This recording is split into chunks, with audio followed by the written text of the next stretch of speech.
Hello guys, നമ്മളിന്ന് കുറച്ച് നല്ല ചെമ്മീൻ കിട്ടിയിട്ടുണ്ട്. അപ്പം നമ്മളിന്ന് പ്രോൺസ് അങ്ങ് ഗ്രില്ല് ചെയ്യാന്ന് വിചാരിച്ചു. സോ നമ്മൾ ഇതുപോലെ നന്നാക്കി എടുക്കണേക്കാൾ മുമ്പ് തന്നെ ഇതുപോലെ ഈർക്കിലി കൊണ്ട് കുത്തി കൊടുക്കുകയാണ്. അതിൻ്റെ കണ്ടോ, ഈ ടെയിൽ ഭാഗത്ത് നിന്ന് നമ്മൾ ജസ്റ്റ് ഇങ്ങനെ കുത്തി മുകളിലേക്ക് എടുക്കുകയാണ്. ഇത് നമ്മൾ ഗ്രില്ല് ചെയ്യാനാണ്. അപ്പോൾ നമ്മളിത് കുത്തിയെടുത്തതിന് ശേഷം നമുക്ക് ഇതിൻ്റെ മറ്റേ ഷെല്ലൊക്കെ നമുക്ക് പൊളിച്ച് കളയാം. മസാല പുരട്ടി നല്ല ഗ്രില്ല് അടിക്കാൻ വേണം. അതെ, ഇതുപോലെ ഒരു 3-4 കൂടി കുത്തി എടുത്തിട്ട് നമുക്ക് ഗ്രില്ല് ചെയ്യാം. ഓക്കെ. അതാ നമ്മള് നമ്മുടെ ചെമ്മീൻ ഇതുപോലെ കോലിലൊക്കെ കുത്തി എടുത്തിട്ടുണ്ട്. ഇനി നമുക്ക് ഇതിന്റെ ടൈഗർ പ്രോൺസ് ആണ് എടുത്തിരിക്കുന്നത്. അതെ, ഇനി നമുക്ക് ഇതിന്റെ ഷെല്ല് പൊളിച്ചളയാം. നമ്മള് ആദ്യം തന്നെ എന്തിനാണ് കോലിൽ കുത്തുന്നതെന്ന് വെച്ച് കഴിഞ്ഞാല് നമ്മൾ ഇതുപോലെ പൊളിച്ച് കളയുമ്പം അല്ലെങ്കിൽ ചെമ്മീൻ വളഞ്ഞു പോകാതിരിക്കാനാണ് നമ്മൾ ഇതുപോലെ ആദ്യമേ കുത്തി എടുത്തിട്ട് പിന്നെ ഇതിന്റെ ഇത് പൊളിച്ച് കളയണേ. ഇനി ഇത് പൊളിച്ചെടുത്തതിന് ശേഷം നമുക്കിത് നന്നായിട്ട് കഴുകിയെടുക്കാം. അപ്പം നമ്മളിവിടെ തലഭാഗം കളയുന്നില്ല, കാര്യം അത് നമുക്ക് കഴിക്കുന്ന സമയത്ത് ജസ്റ്റ് അങ്ങ് റിമൂവ് ചെയ്യാം. ഇതിപ്പോൾ ഇങ്ങനെ ഈ ഒരു നടുക്കിലെ ഭാഗത്തിലെ ഷെല്ല് മാത്രം നമുക്ക് പൊളിച്ച് കളയാം. ഇതുപോലെ ഓരോന്നോരോന്ന് ഇതുപോലെ ക്ലീൻ ചെയ്ത് നമുക്ക് എടുക്കാം. അപ്പോൾ നമ്മൾ ചെമ്മീൻ ഇവിടെ കഴുകി സെറ്റ് ചെയ്ത് വെച്ചിട്ടുണ്ട്. ഇനി നമുക്ക് ഇതിൻ്റെ മസാല തയ്യാറാക്കാം. സൈഡിലേക്ക് ജിഞ്ചർ ഗാർലിക് പേസ്റ്റ് ആദ്യം ഇട്ട് കൊടുക്കാം. ഇനി അടുത്തത് നമുക്ക് വേണ്ടത് കുറച്ച് കാശ്മീരി മുളക് പൊടിയാണ്. ആ ഒരു കളറൊക്കെ കിട്ടാനാണ് കാശ്മീരി ചില്ലി ആഡ് ചെയ്യുന്നത്. എന്നാലല്ലേ കാണാൻ തന്നെ ഒരു ഭംഗിയുണ്ടാവുള്ളൂ. ഓക്കെ. അടുത്തത് നമ്മളിടാൻ പോകുന്നത് മഞ്ഞൾപ്പൊടിയാണ്. മഞ്ഞൾപ്പൊടി ആവശ്യത്തിന് ഇട്ട് കൊടുക്കാം. ഇനി നമ്മളിടാൻ പോകുന്നത് ഉപ്പാണ്. ഉപ്പ് അളവിന് അനുസരിച്ചിട്ട് ഇടാം. ഉപ്പിട്ടു. ഇനി ഇതിൻ്റെ മെയിൻ ആയിട്ടുള്ള ഒരു ഐറ്റം എന്ന് പറയുന്നതാണ് കുരുമുളക് പൊടി. കുരുമുളക് പൊടി അത്യാവശ്യം കുറച്ച് കൂടുതൽ നിന്നോട്ടെ, ആ ഒരു സ്പൈസിനെസ് ഒക്കെ വേണം നമുക്ക് നമ്മുടെ ഗ്രില്ലിന്. സോ നമ്മൾ കുരുമുളക് പൊടി ഇട്ടു. ഇനി നമ്മൾ ജസ്റ്റ് ഈ ഒരു നമ്മുടെ ചെമ്മീൻ ഒന്ന് ഗ്രില്ല് ചെയ്തെടുക്കുമ്പോൾ നമുക്ക് ആ ഒരു ചെറിയൊരു കോട്ടിങ് പോലെ കിട്ടാൻ വേണ്ടിയിട്ട് നമ്മളിവിടെ എടുക്കുന്നത് കോൺഫ്ലവർ ആണ്. ഒത്തിരി ഒന്നും വേണ്ട, ഒരു ഇച്ചിരി കോൺഫ്ലവർ ഇട്ട് കൊടുക്കാം. ഓവർ ആവണ്ട, ഒരിത്തിരി ഒരു കോട്ടിങ് പോലെ കിട്ടാൻ വേണ്ടിയിട്ട് ഞാനിവിടെ ഓക്കെ, ഇത്ര മതി. ഇനി നമുക്ക് വേണ്ടത് നാരങ്ങയാണ്. നാരങ്ങ ഇതിൻ്റെ പൊക്കത്തേക്ക് പിഴിഞ്ഞ് വയ്ക്കാം, ആ ഒരു പുളിരസം കിട്ടാൻ വേണ്ടിയിട്ട്.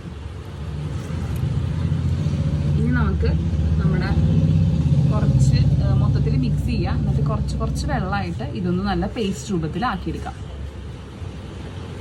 ഒത്തിരി വെള്ളമായി പോകരുത്. അപ്പം കുറച്ചായിട്ട് നമുക്ക് മിക്സ് ചെയ്തെടുക്കാം. ഇതൊക്കെ ഇങ്ങനെ ഔട്ട്ഡോറിൽ കുക്ക് ചെയ്യാൻ നല്ല രസം കിട്ടും.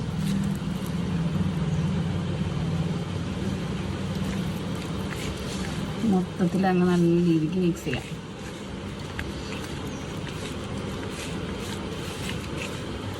അപ്പോൾ അതാ നമ്മുടെ മസാല ഒക്കെ ഇവിടെ റെഡി ആയിട്ടുണ്ട്. ഈ ഒരു കൺസിസ്റ്റൻസിൽ ഒത്തിരി വെള്ളമാവണ്ട, കാര്യം നമ്മുടെ ചെമ്മീനിൽ ഇത് പിടിച്ചിരിക്കണം. അപ്പോൾ നമ്മൾ ഒത്തിരി വെള്ളമായി കഴിഞ്ഞാൽ ഒഴുകിപ്പോവും. അപ്പോൾ ഇതാ ഇങ്ങനെ ഒരു കൺസിസ്റ്റൻസിയിൽ പേസ്റ്റ് രൂപത്തിലാക്കി എടുത്തിട്ടുണ്ട്. ഇനി നമുക്ക് ഓരോരോ ചെമ്മീനിലേക്ക് ഇത് മിക്സ് ചെയ്ത് കൊടുക്കാം. നമ്മുടെ മസാല സെറ്റായിട്ടുണ്ട്. ഇനി നമുക്ക് നമ്മുടെ ചെമ്മീനിലേക്ക് ഇതുപോലെ തേച്ച് കൊടുക്കാം.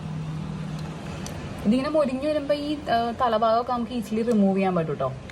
നമുക്ക് തലഭാഗം ചിലർക്ക് ഇഷ്ടമുണ്ടാവില്ല, അപ്പോൾ നമുക്ക് മൊത്തത്തിൽ അതങ്ങ് കളയാം. ഇതിപ്പോൾ ഇങ്ങനെ ഫ്രൈ ചെയ്തെടുക്കാം. ഈ നമ്മൾ റെസ്റ്റോറൻറ്റിലൊക്കെ കണ്ടിട്ടില്ലേ, പ്രോൺസ് ഗ്രിൽഡ് എന്നൊക്കെ പറഞ്ഞിട്ട് ഇങ്ങനെ തന്നെയാണ് അവർ വെക്കുക. അപ്പോൾ തലയിലും കൂടി മസാല പറ്റിക്കും. നമ്മളെന്തായാലും അത് റിമൂവ് ചെയ്യും. ഇനി ഇതുപോലെ നമുക്ക് എല്ലാത്തിലും പരട്ടി കൊടുക്കാം.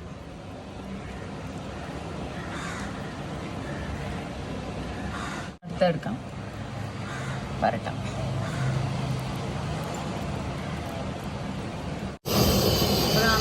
പാൻ വെച്ചു. പാൻ ചൂടാൻ നമുക്ക് എണ്ണ ഒഴിക്കാം. നമ്മൾ മസാല പുരട്ടി വെച്ചതൊക്കെ ഇവിടെ ഉണ്ട് കേട്ടോ. നല്ല സെറ്റായി വന്നിട്ടുണ്ട്. അപ്പോൾ എണ്ണ സെറ്റായിട്ടുണ്ട്. ഇന്ന് മൊത്തത്തിൽ സ്പ്രെഡ് ചെയ്ത് കൊടുക്കാം. അതാ എണ്ണ ചൂടായിട്ടുണ്ട്. ഇനി നമുക്ക് ഓരോരോ ചെമ്മീൻ സ്റ്റിക്ക് ഇങ്ങനെ എടുത്ത് വയ്ക്കാം.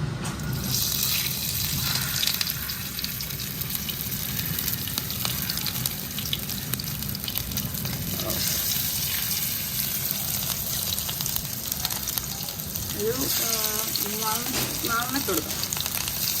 ഇനി നമ്മൾ ഒത്തിരി ഇങ്ങനെ ഡീപ് ഫ്രൈ അല്ല ചെയ്യണം, ഷാലോ ഫ്രൈ ആണ്. അപ്പം ഇതിലിങ്ങനെ കിടന്നിട്ട് ആവട്ടെ. ചെമ്മീൻ ഇങ്ങനെ എണ്ണയിൽ കിടന്ന് ഇങ്ങനെ തിളക്കലാണ്. ഇനി നമുക്ക് ജസ്റ്റ് ഒന്ന് കഴിക്കാൻ പറ്റുള്ള കട്ട വീട്ടിലാണ്. ഇതൊന്ന് ആവുമ്പോഴത്തേക്കും നമുക്ക് തിരിച്ചിടാം കേട്ടോ. അതാ നമുക്കിനി ഇത് തിരിച്ചിട്ട് കൊടുക്കാം. ഇങ്ങനെ ഓരോ സ്റ്റിക്കിലേക്ക് എടുത്തിട്ട് നമുക്ക് തിരിച്ചിടാം. കണ്ടോ, ഓരോരോ സ്റ്റിക്കായിട്ട് നമുക്കിങ്ങനെ തിരിച്ചിട്ട് കൊടുക്കാം.